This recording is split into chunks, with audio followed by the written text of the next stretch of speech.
Hey, what's going on, people? It's SGZ here from the SpartanGameZone, and in this video I'll be going over the current best Zane build you can run in Borderlands 3.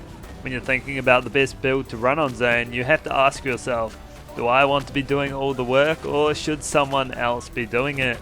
If you're like me and say, someone else can do it, then this is the build for you, and it's extremely powerful and easy to set up. I'll be going over the skill trees, gear you need, and things you should be doing to get the most out of it. If you enjoyed the video, I'd appreciate it if you could drop a like.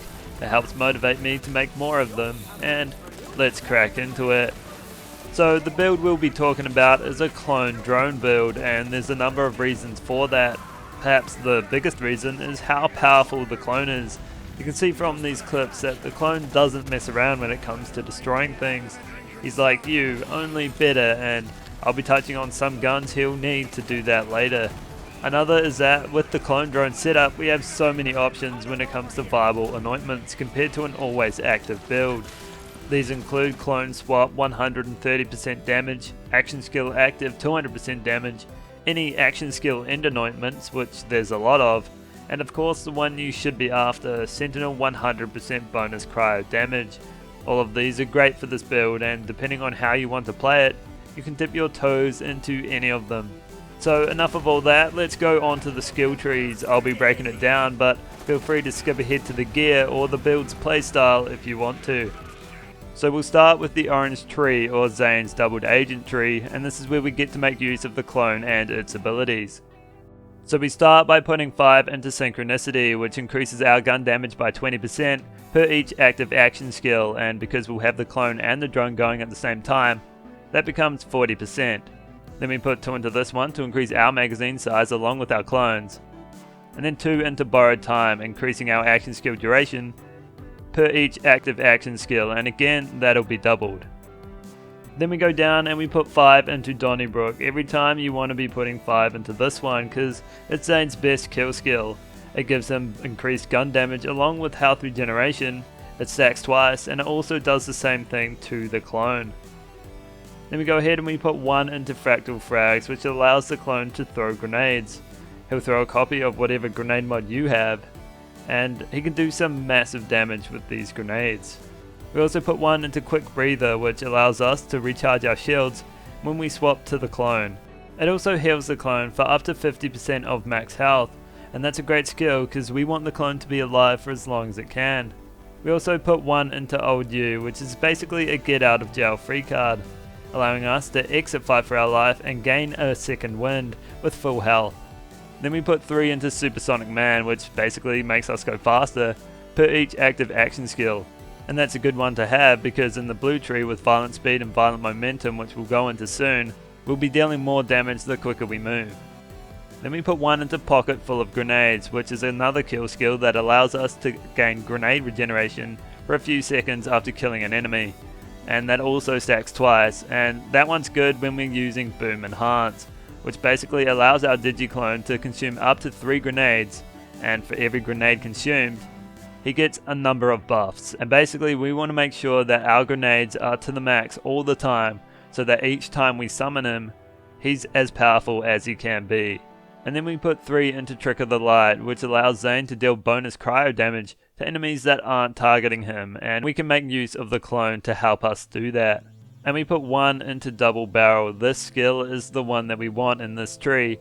It duplicates our gun, giving a copy of it to the clone, and the clone can deal some serious damage with some of these guns that we can give him. Onto the blue tree now, and we put 5 into Violent Speed and Violent Momentum, making us move faster and deal more gun damage the quicker we move. Then we put 1 into Salvation, which gives us the lifesteal that we'll need in Mayhem 10. And we also put 1 into Drone Delivery, and I also put 2 into Cool Hand, which increases our reload speed for each time we kill an enemy or proc any of our kill skills. And really, you can put more into Salvation and leave that one out if you want to. Then I put 1 into Death Follows Close, which makes all of our kill skills better, and it also increases their duration. I also put 3 into Violent Violence, which increases our fire rate for every time we proc a kill skill, and 2 into playing dirty, which is another kill skill that allows our next 5 shots to have a chance to fire an additional projectile. And lastly, we finish with 1 into good misfortune, which is another kill skill that increases our action skill duration, and because we'll be using a Seeing Dead class mod, we can increase our action skill durations by simply shooting at enemies, and both the drone and the clone will help us to do that. Now onto the final tree, Zane's undercover tree, and there's really not too much in here that's good, but there is one thing that we want, and that's Confident Competence, which increases our gun damage and accuracy up to 35% and 33% respectively, and that bonus is based on the amount of shields we have. To get down to that, I put 5 into Adrenaline, which increases our action skill cooldown rate up to 35%, again based on the amount of shields we have, and that'll help for when our clone and drone are inactive. Then I put 5 into Ready for Action, which increases our shield recharge rate and shield recharge delay, and that helps to proc the other 2 skills in this tree. Looking at augments, and for the drone I went with Bad Dose and Boomsday. For the clone I went with Doppelbanger, which allows us to proc action skill and anointments. And I also went with Which One's Real, which makes the enemies more likely to target the clone for a few seconds after it's summoned or we swap places with them. And when that's happening, we can proc the bonus cryo damage from Trick of the Light. Here's a screenshot of the entire skill tree. You'll notice when you spec into it that we only just managed to get far enough down into each tree. Those 3 extra levels from the level cap increase helped us a lot to get Confident Competence, Double Barrel and Good Misfortune, and with those this build goes to the next level. Now that the skill tree is out of the way, let's quickly touch on some gear that you'll need. Perhaps the most important is the Seeing Dead class mod, which you can get from anyone in DLC 1. It allows us to proc our kill skills simply by shooting people, and that's a great thing. For the skills, you want as much Donnybrook on the mod as possible, with playing dirty coming in last. If you don't have that DLC, then an Infiltrator class mod is the next best thing. Looking at artifacts, I like a Snowdrift because it helps to get back into action after swapping with the clone, and because we move extremely fast when we slide, which we can use to deal big damage.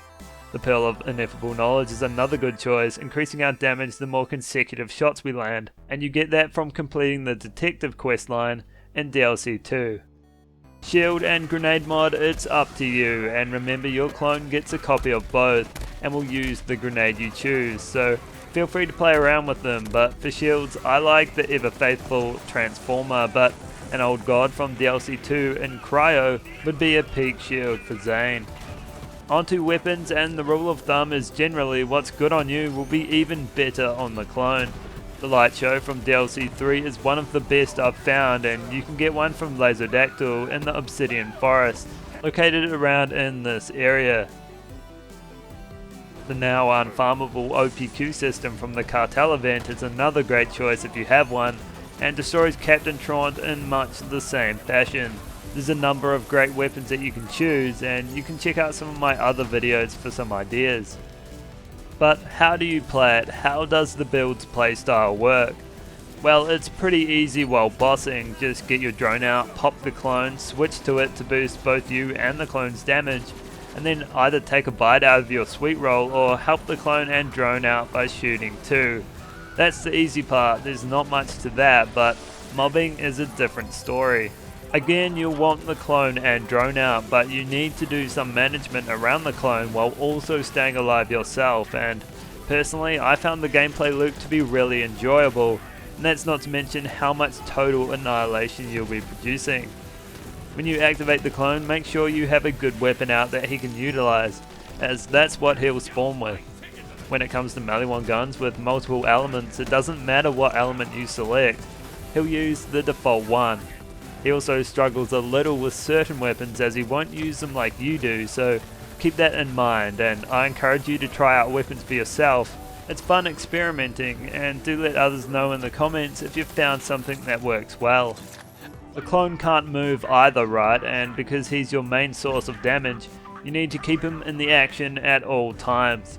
That means throwing yourself into the middle of crowds of enemies and swapping with him, and then following him up and helping out. When you swap places, you will also boost his health and cause some enemies to target him for 4 seconds, thanks to the Which One's Real augment.